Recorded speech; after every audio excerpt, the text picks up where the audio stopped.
T-Mobile and Perplexity is partnering on making an AI phone that has no apps. So we're going to break down exactly what makes this phone different and how it could change smartphones forever. Let's get into it. So we saw this post here from Perplexity saying that they are proud to partner with Deutsche Telekom to make Perplexity Assistant the native feature on their new AI phone. So you can see here, if you tried Perplexity before, it's actually incredible to give you real search answers. And now, since it has a voice mode as well, it's actually a very, very capable model and one of my favorites when it comes to actually being able to search. Now, they're saying here that they unveiled this at MVC 2025, where they have a lot of interesting updates, including this AI phone, but also the Magenta AI for All app, as well as autonomous network and a flying base station, which is really, really interesting stuff. So let's first dig into what they did with this phone. Now, we're designing technology for everyone and bringing the innovative power of AI closer to the people, whether with our AI phone in everyday life, with AI applications for companies and the public sector, or when used in our networks. So you can kind of think of it like you have ChatGPT doing and Google Assistant doing, and this is kind of like their new phone as well as an assistant that is using Perplexity here. Now, some of the use cases that you can use this one on is you can see customers will always have a virtual butler at their side, whether ordering a cab, reserving a table, or translations in real time, or answers to any questions. They have other examples here, can also do shopping and write emails conveniently and without having to switch between apps. It summarizes, translates, yada yada. You've seen this in other apps, so it's not really groundbreaking on that front. However, to start up Perplexity, all you need to do is to tap on the lock screen or by the power button, and you have Perplexity included in the phone. We obviously have this when it comes to Google Assistant. We have it when it comes to Siri. But what I found with, for example, Siri, and I think everybody's quite annoyed with it for that, is that yes, you can ask it like, hey, set a timer, hey, so put this event in my calendar, but when it comes to actually talking back and forth to it, is still lacking quite a bit. I'm not sure which assistant you're using now, Mike, but how are you using it and which one are you using? I'm actually not using any assistant on the phone because I tried Siri. I've got older iPhone, so I don't have any newest Apple Intelligence updates or anything. I tried using Siri, and as I say, it's good at asking you to set reminders, to set the alarm clocks and stuff like that. But when I try to ask a more complex question, it just searches the internet and it finds the wrong answer anyway for some reason. So I gave up with that at all. Yeah, definitely. And on top of that, like if you ask Siri an actual hard question, you have to tap that button that says, oh, do you want to use ChatGPT to answer this? And then you actually get a ChatGPT answer, but you can't actually follow up on it. And it doesn't actually feel very assistant or butlery and things like that. And many people are actually not so happy with the new Siri upgrade, even though they have this more massive marketing campaign of it. Anyways, so what they're trying to do is to build this Magenta AI app. You can see that they're building it with selected AI offerings from top partners in one place. And you see that is Perplexity to answer the user. Then you have Google Cloud that enables object recognition with the smartphone camera in real time. So we've seen this before, and it can actually create great information on things that is happening in real life. We also have 11 labs that can quickly and easily convert various inputs such as text, URLs, and documents into sophisticated podcasts. So don't use that one. Stick on this one. Subscribe right now. Check out every weekend. All right. Yeah, it's actually bad. We tested it, so don't use it. yeah. Don't check out Magenta AI. Anyways. They also have PixArt that offers personalized images and transforms selfies into various artistic styles in no time at all. So those are kind of the things that they're trying to do. And I really like that they're trying to go in this direction. Specifically, what I like the most is that if they try to build a phone that has no apps, and they kind of restrict themselves of not being able to go to the app store, not being able to go to, the download the different apps, but actually create a phone that has no apps, that will kind of constrain them so much that hopefully AI becomes a little bit better. Like all of us get a really good AI because they're trying to build it in a different way. Hopefully that is going to be the direction that they're going. We'll see how that goes, I guess. Now, one of the cool things that they were unveiling here was a Wi-Fi as an alarm system. And for me, I'm thinking, okay, camera is the best alarm system.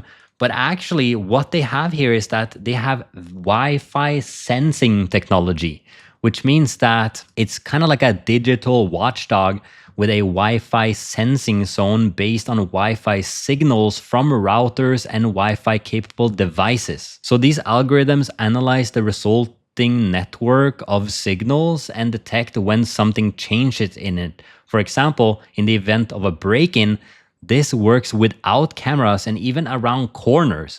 The movement triggers an alarm or smart home functions. When I read this, I was like, so does that mean like, okay, your Wi-Fi signal touches a person and then it kind of goes back again?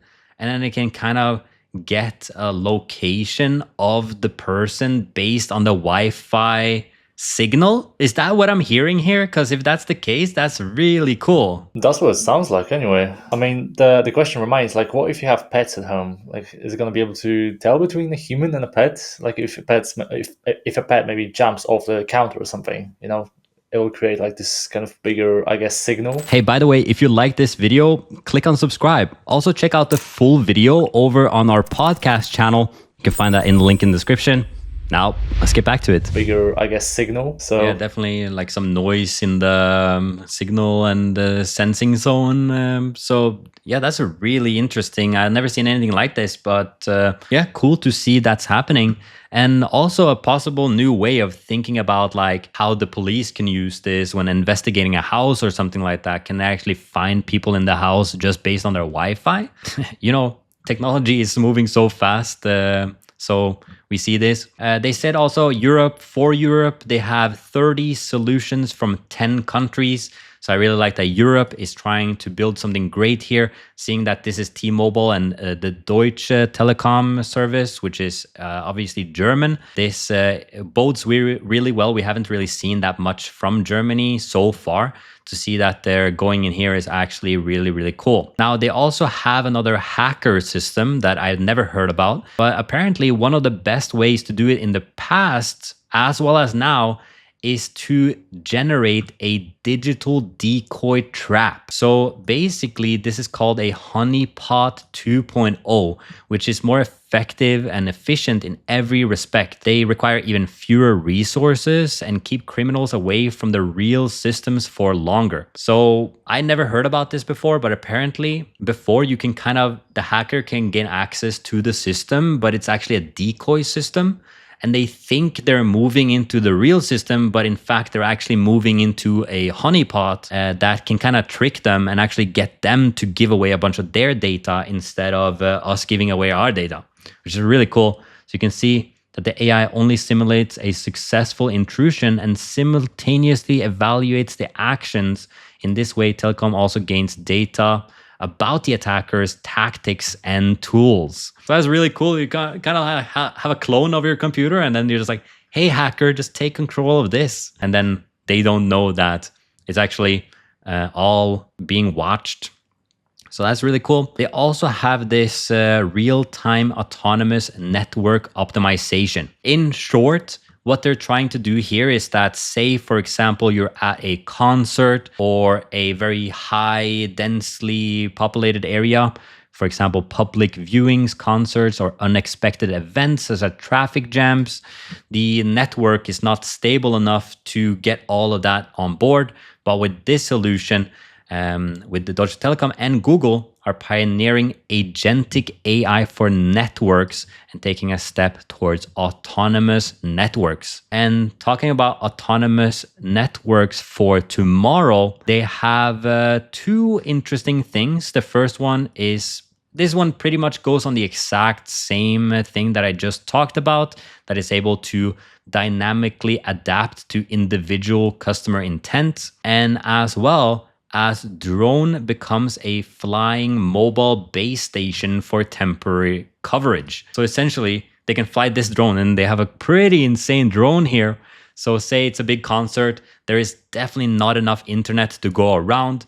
They can fly this drone around and give internet to the people. I mean, I think that's pretty cool. On a festival, you see people just running around after this drone, trying to get the best internet to upload their Coachella pics. There's also the smartphone gets a second life as a router. This was their initiative to try to have zero emissions. So basically using old phones as donor phones to use them as routers instead. So they're doing this internally. And the commitment is to be completely circular in its technologies and end devices by 2030. So you can see new life in old phones here as well. I don't think that it's going to be able to do the things that I want it to do, you know, like it's going to be an app, isn't it? My answer to this is no. Not because I had bad experience with assistants in the past, but having like no apps in the phone and just not being able to just do anything just kind of kills the whole idea of of having phone for me anyway. Like, cool, I can have assistants, but I need the apps as well. Yeah, definitely. Do different things. Plus, I think you're gonna be able to have this as an app anyway. So yeah. It's almost the same argument as the Humane Pin and the Rabbit and all those devices. It's like, yeah, but you could have made an app. You could have made this an app on your phone, and then it could have done all of these things as well as the standalone thing that it's doing on the phone itself. I think the main cool part here is really that they're partnering with Perplexity. They're partnering with Google, 11 Labs, and Pixart.